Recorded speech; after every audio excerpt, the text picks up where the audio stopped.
Hi, it's Bob from HeCooksForMe.com. Welcome to my kitchen. Tonight we're having some friends over for appetizers and wine, and so this video is going to be about a blooming onion spread.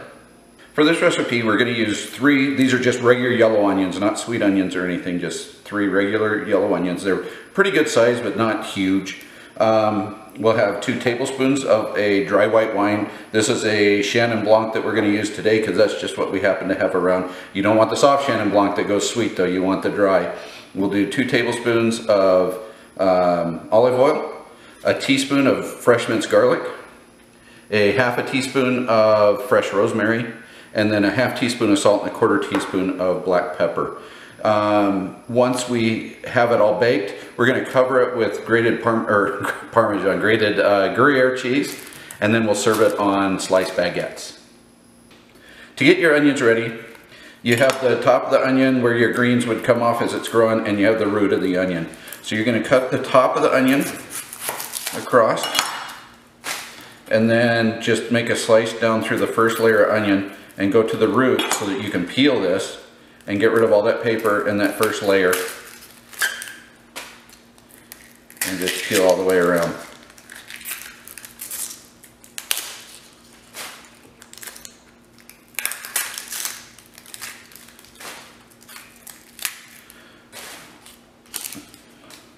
So now your onion's all clean, except for that root portion.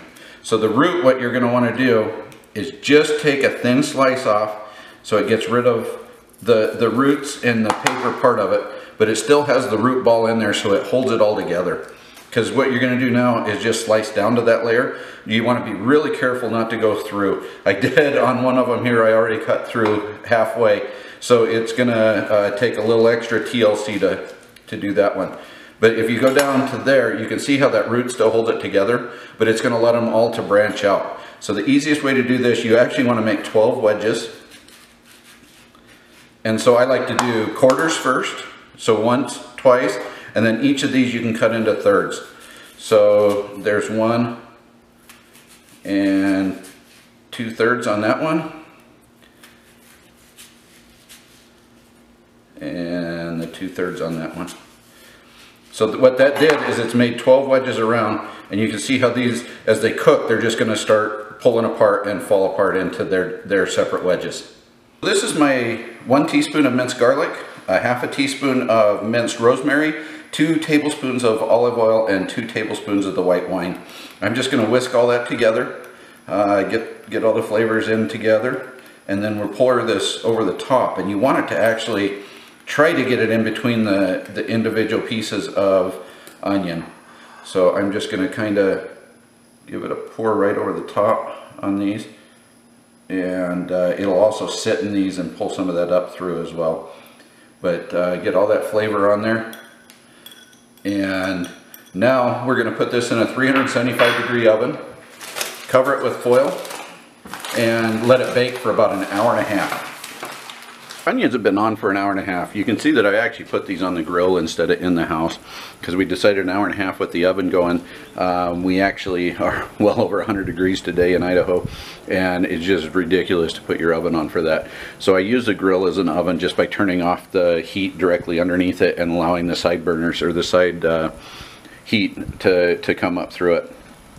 After that 1.5 hours, I took the foil off and I sprinkled that grated Gruyere cheese over the top.